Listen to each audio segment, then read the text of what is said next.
Metal Driver here, back with another AEW review, and today I'll be looking at Unrivaled Series 11, Adam Cole. On the back we get this really cool image of Adam Cole along with some information and the rest of the figures that are in this wave. But enough of the box, let's go ahead and open this up and take a closer look at Adam Cole. And here we have the first AEW Adam Cole figure out of the packaging, but before we take a look at the figure, let's look at the accessories that he comes with. He comes with a pair of gripping hands, and a pair of slightly grippier hands. Not sure what the point of that is. These look like the type of hands that you can put a microphone in, although this seems to be the case with some AEW figures where we get multiple sets of gripping hands. I would have preferred maybe a pair of fisted hands instead. I don't really need two different variations of gripping hands, but it is what it is. And then we do get an elbow pad. I'm assuming this is not on the figure because it probably doesn't fit with that plastic jacket. And speaking of the jackets, taking a look at the one that he comes with, it is a plastic jacket, so the articulation will be hindered with this. It's about as far as the arms can go. With this piece, you won't be able to do any other poses, not his iconic pose, which does suck. But I will say the good thing about this jacket, it is very well detailed. Sculpting on the jacket looks really nice. You see some sculpt pieces here near the shoulders. The zippers look pretty nice. These side zippers are also sculpted, so it's not just painted on. Some more sculpt work on the back, and then the best thing about the jacket is that it's got a lot of paint detail. You get those images of his hands doing his gesture on the sides of the shoulders right here.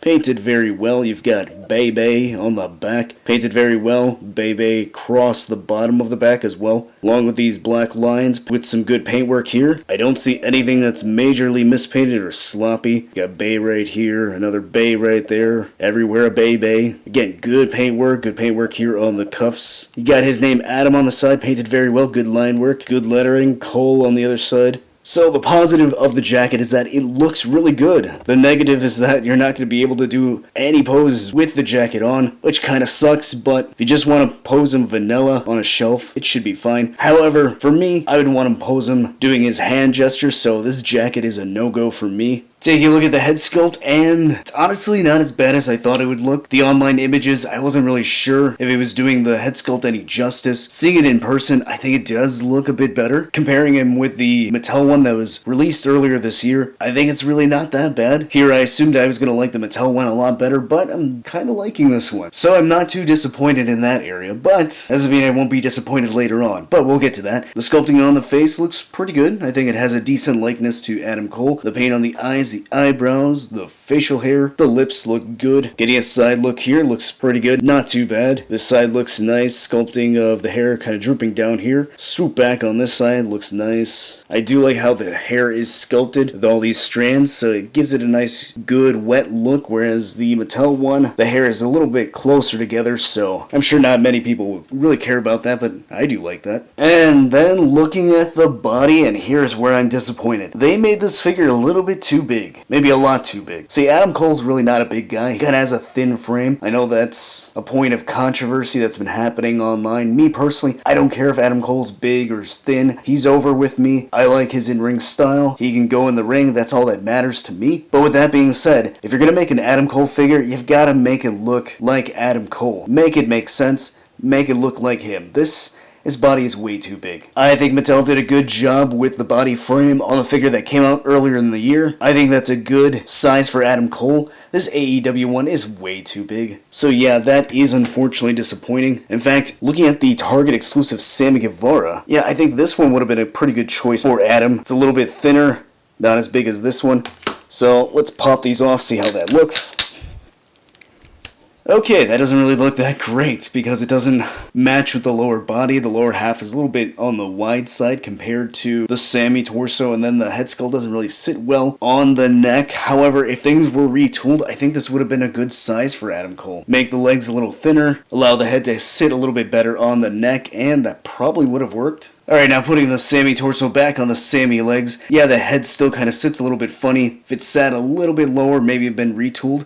It honestly doesn't really look that bad. I think it looks more accurate to Adam Cole's physique. We do get the tattoo on Adam Cole's forearm, which looks pretty good. I think it's painted pretty well. Comparing that with the Mattel Adam Cole, and yeah, I like the colors on the new one better. Not sure if it's more accurate, but I do like it. He does feature his 2-finger hand gesture that's already on the figure, so that way you can do his Bay pose. And speaking of Bay, you do have that on the back of his trunks, right on his cheeks right here. His 2 hands on the side with the finger gesture looks pretty good. Little bit of sloppy paint right here. The white lines look pretty decent on the side. Slight sloppiness there, not a big deal. Lightning bolt here looks pretty good. Same thing on the other side, front of the trunks. Get these lines here painted well. Adam Cole logo looks pretty good. Then you get that same logo on the knee pad right here, painted very well. Bay on the other knee pad. Good paintwork there. And then we do get some black boots with the Adam Cole logo. Good paint on both sides. Then going over the articulation, that head is on a ball joint and a hinge, so he looks that high up, that far down, so excellent range there. Can turn side to side and not really pivot. Shoulder goes that high up, it rotates all the way around. Bicep swivel, double jointed elbows, great range there. A swivel and hinge at the wrist. Ball joint at the upper diaphragm, crunches that far forward, that far back. Can tilt, and then a ball joint at the waist, so he can crunch further forward. Go further back. Oh, that's a little bit too back. Go further back. He can slightly twist. Legs go that far out. That high up. Thigh cut.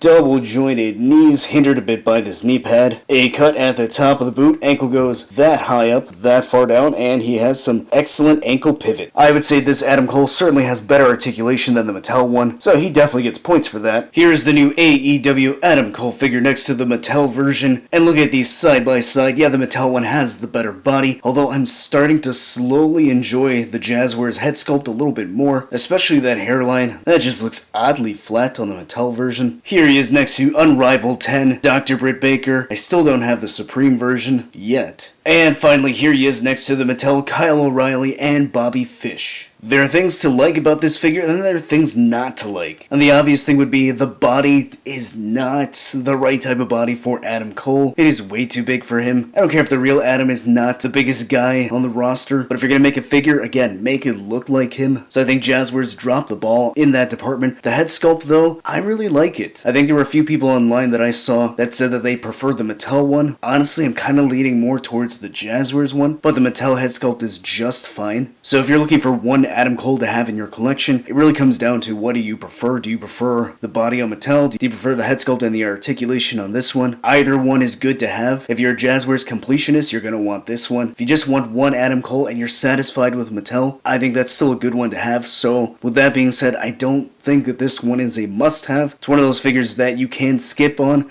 depending on what you enjoy about this. So hopefully that helps you make an informed decision on which figure to get. If you enjoyed this video, hit that like button and subscribe. And then if you want to see a more in-depth review on the previous Mattel Adam Cole figure, click on the card at the end of the video, and I'll see you next time.